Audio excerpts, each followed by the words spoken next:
तो हेलो दोस्तों, आप सबका बहुत बहुत स्वागत है गणेशाई वर्ल्ड के इस यूट्यूब चैनल। तो दोस्तों, आज की वीडियो में आज से हम क्लास 12 केमिस्ट्री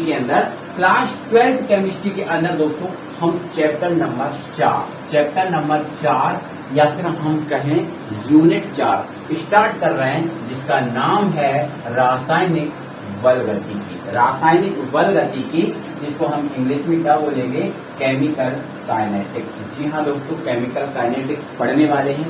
ये बहुत अच्छी यूनिट है, मुझे ये बहुत अच्छी यूनिट लगती है।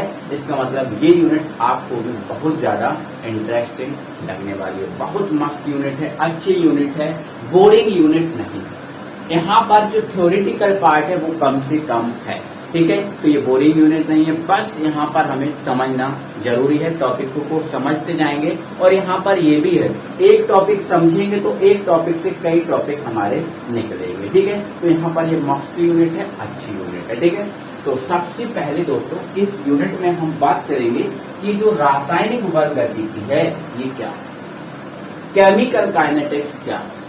तो दोस्तों आपको ध्यान रखना है, बल गतिकी है, बल गतिकी से क्या निकलता है दोस्तों, वेग निकलता है। क्या निकलता है, वेग, है ना। क्या निकलता है, वेग निकलता है, या फिर क्या निकलता है, गति निकलती है। क्या निकलती है, गति निकलती है। मतलब दोस्तों हमारा ये है कि इस यूनिट में हम क्या करेंगे, रासायनिक बल गतिकी, मतलब हम इस यूनिट में क्या करेंगे, जो आपकी रासायनिक अभिक्रियाएं होती हैं, इन रासायनिक अभिक्रियाओं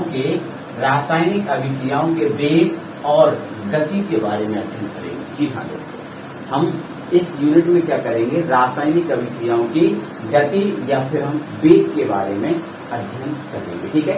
ये केमिकल काइनेटिक्स से पूरा वेग के ऊपर डिपेंड है, अभिक्रियाओं के वेग के बारे में और अभिक्रियाओं की क्रिया विधि के बारे में समझाएगा। तो बिल्कुल आपको याद रखना है, रासायनिक बल गतिकी रसायन विज्ञान की एक ऐसी शाखा है जिसमें अभिक्रियाओं के वेग एवं अभिक्रियाओं की क्रिया विधि का अध्ययन किया जाता है।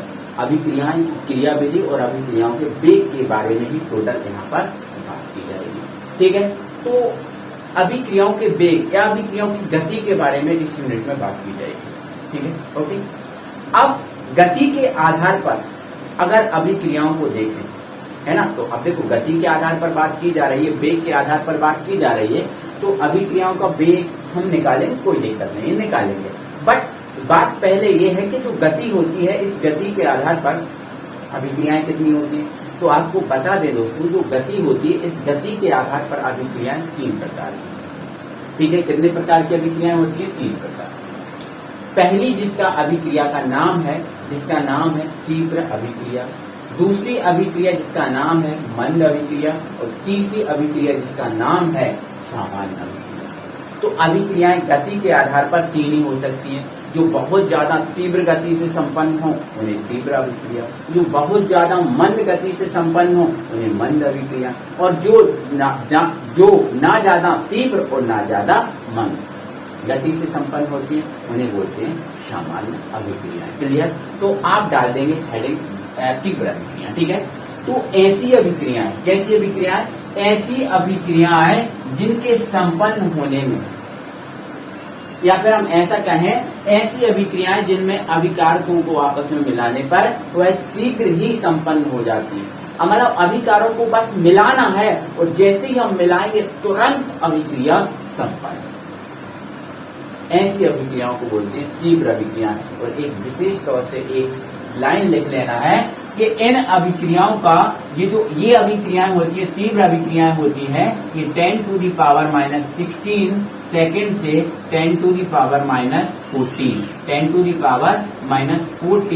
सेकेंड में ही कंप्लीट हो जाती है।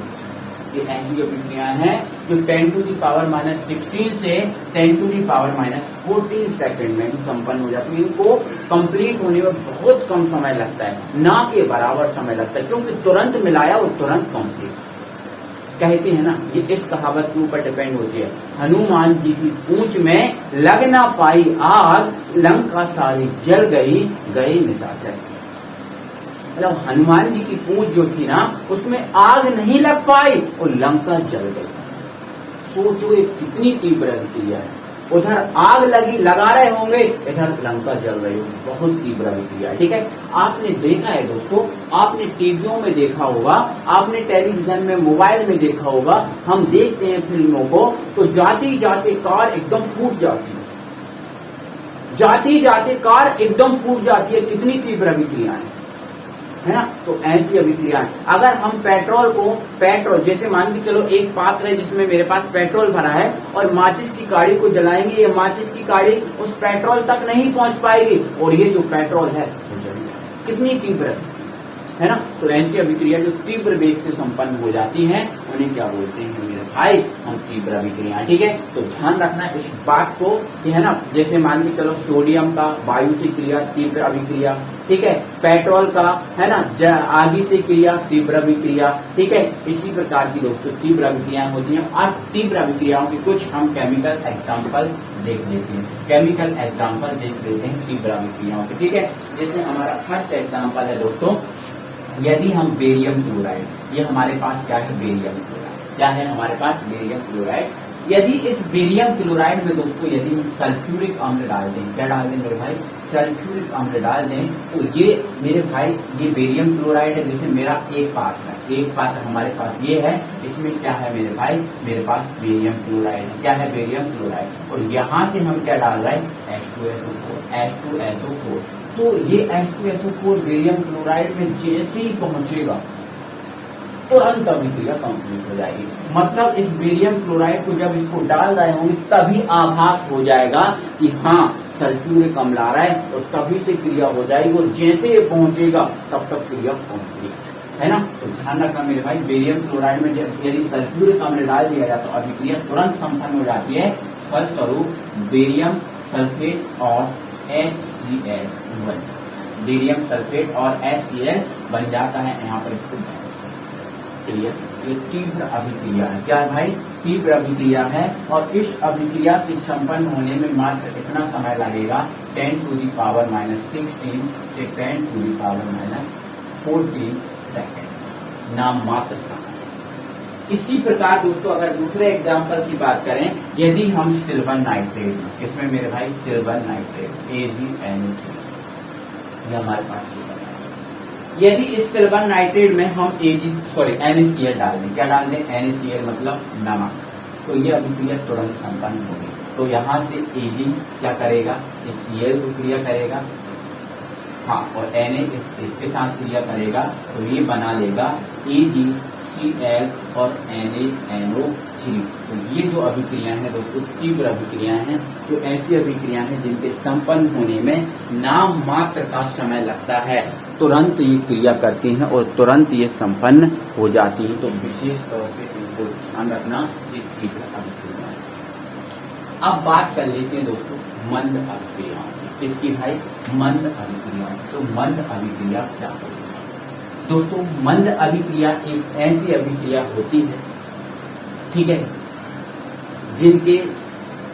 जिनमें अभिकारकों को मिलाने से अभिक्रिया तो संपन्न होगी, लेकिन ये नहीं पता होगा कि अभिक्रिया कितनी देर में पूर्ण होगी, कितने समय में कंप्लीट होगी, है ना। तो मंद अभिक्रियाएं ऐसी अभिक्रियाएं हैं जिनके वेग का हम निर्धारण नहीं कर सकते, वेग के बारे में नहीं बता सकते कि ये कितनी देर में संपन्न हो जाएंगे, कितनी देर में कंप्लीट हो जाएंगे। तो ऐसी अभिक्रियाएं जिनके वेग के बारे में जानकारी नहीं होती, मंद अभिक्रियाएं कहलाती हैं। एग्जाम्पल की बात करें तो पहला एग्जाम्पल दोस्तों मेरे पास है लोहे में जंग लगना, लोहे में जंग लगना, लोहे में जंग लगना, ठीक है, लोहे में जंग लगना। तो क्या दोस्तों आप बता सकते हो, मेरे पास एक आयरन का टुकड़ा है, मेरे पास एक आयरन का टुकड़ा है और मैंने उस आयरन के टुकड़े को यहाँ नीचे डाल दिया, यहाँ पर नीचे डाल दिया, क्या आप बता सकते हो उस आयरन के टुकड़े में जंग कब लगेगी, कितने समय में लगेगी, क्या आप बता सकते हो? नहीं, क्योंकि जंग में लगना कोई निर्धारित समय में नहीं होता। जंग में लगना, जंग तो जो है ना वो नमी और धूल पर डिपेंड करती है। अगर हम किसी पदार्थ को नमी और धूल से सुरक्षित रखें तो उसमें जंग नहीं लगेगी, अगर नहीं रखते तो उसमें जंग लग जाएगी। मतलब इसका जो है ना हम निर्धारण नहीं कर पाएंगे। ठीक है, तो जैसे लोहे में जंग लगना, इसका कोई समय नहीं बता सकते। इसी प्रकार भूगर्भ में कोयला, कैसा कोयला व पेट्रोलियम, कोयला व पेट्रोलियम। देखो आपको पता है भूगर्भ मतलब पृथ्वी के अंदर कोयला या पेट्रोलियम बनता है, कोयला या पेट्रोल बनता है। तो आप ये बता सकते हो कितने साल में कोयला बन जाएगा, कितने साल में पेट्रोल बन जाएगा, ये डिसाइड कर पाओगे? ये आप बता सकते हो कितने समय में होगा? इसका भी आप कोई समय निर्धारण नहीं है। लाखों करोड़ों वर्ष ये क्रिया चलती रहती है और लाखों करोड़ों वर्ष के बाद भूगर्भ में पेट्रोल या कोयला का निर्माण होता है। तो इसका भी कोई समय निर्धारण नहीं है। तो ये दोस्तों हमारी क्या है, मंद अभिक्रियाएं। आई होप आप समझ गए होंगे, किसी प्रकार की दिक्कत नहीं होगी। तो ये आपकी थी दोस्तों मंद अभिक्रियाएं। तो इसके बाद दोस्तों हमारा जो अभिक्रिया आती है वो है हमारी सामान्य अभिक्रिया। कौन सी अभिक्रिया?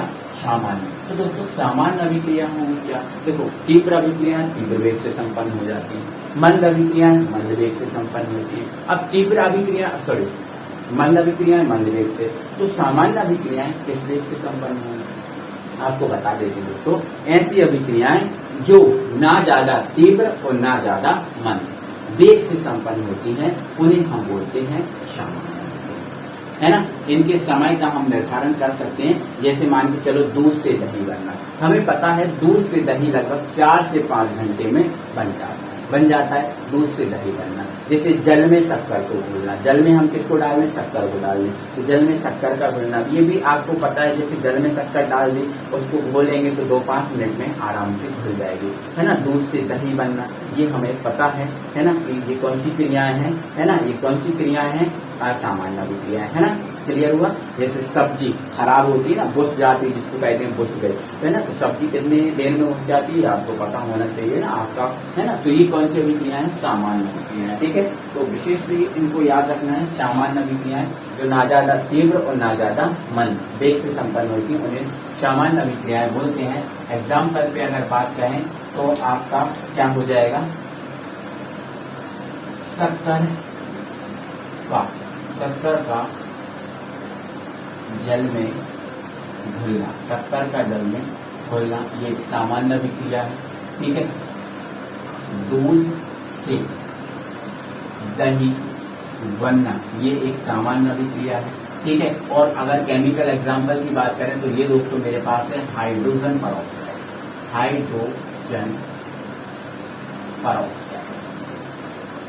हाइड्रोजन ये हमारे पास क्या है sir? Hydrogen peroxide. Hydrogen peroxide ध्यान रखना दोस्तों, अक्सर आपने देखा होगा कभी किसी का कान पक जाता है या खराब हो जाता है, कोई मिस्टेक आ जाती है कान में, तो आप लोग डॉक्टर के पास जाते हो, तो डॉक्टर क्या करता है मेरे भाई? आपके कान में एक ड्रॉप डालता है। तो जैसे ही कान में ड्रॉप डालता है तो कान से क्या निकलता है? मैल निकलता हुआ और इधर से आता है ना, बह जाता है ना। तो कान में जो डालता है डॉक्टर, वो दवा है जिसका नाम है हाइड्रोजन परऑक्साइड। कान में हाइड्रोजन परऑक्साइड डाला जाता है यदि कान पक जाता है, खराब हो जाता है। तो ध्यान रखना दोस्तों, ये जो हाइड्रोजन परऑक्साइड है, यदि इस हाइड्रोजन परऑक्साइड को गर्म कर दें या कुछ समय तक रखा रहने दें, तो हमें पता है जो हाइड्रोजन परऑक्साइड जो है ना H2 और O2 में अपघटित हो जाता है। H2 और O2 में अपघटित हो जाता है। तो ध्यान रखना, ये भी एक सामान्य अभिक्रिया है, इसमें भी कोई ज्यादा समय नहीं लगता, है ना, ज्यादा समय नहीं लगता, ये निश्चित समय में कंप्लीट हो जाती है। इसके बाद दोस्तों बात करें, ये हाइड्रोजन आयोडाइड, ये भी क्या है दोस्तों? H2 और O2 में अपघटित हो जाता है, कोई निश्चित समय में है, इसका समय हम बता सकते हैं। तो दोस्तों ये है हमारी सामान्य अभिक्रियाएं। कौन सी अभिक्रियाएं दोस्तों? सामान्य अभिक्रियाएं, जो सामान्य ना ज्यादा तीव्र और ना ज्यादा मंद गति से संपन्न होती है। ठीक है, तो विशेष आपको याद रखना है, ऐसी अभिक्रियाएं जो तीव्र वेग से संपन्न होती है, तीव्र मंद वेग से संपन्न होती है, मंद, और जो ना ज्यादा तीव्र ना ज्यादा मंद वेग से संपन्न होती है, उन्हें हम बोलते हैं कौन सी अभिक्रियाएं? सामान्य अभिक्रियाएं। तो दोस्तों आपकी जो है ना 3 चैप्टर कंप्लीट हो चुके हैं और ये हमारा 4th चैप्टर रासायनिक बलगतिकी केमिकल काइनेटिक्स स्टार्ट हो गया। तो आप पढ़ें, अच्छे से पढ़ें, है ना। सभी को वीडियो शेयर करें। है ना, जितने भी आपके दोस्त हैं सबको वीडियो शेयर करें, अच्छे से कंप्लीट करें, ठीक है। और दोस्तों आगे आपको मिलूंगा अगली वीडियो में, और कल का जो टॉपिक है दोस्तों बहुत ज्यादा इम्पोर्टेंट टॉपिक है, इसलिए कल आप हमसे जरूर जुड़िएगा और जो पढ़ाया जा रहा है उसको जरूर पढ़िएगा। तो मिलते हैं अगली वीडियो में। Thank you very much.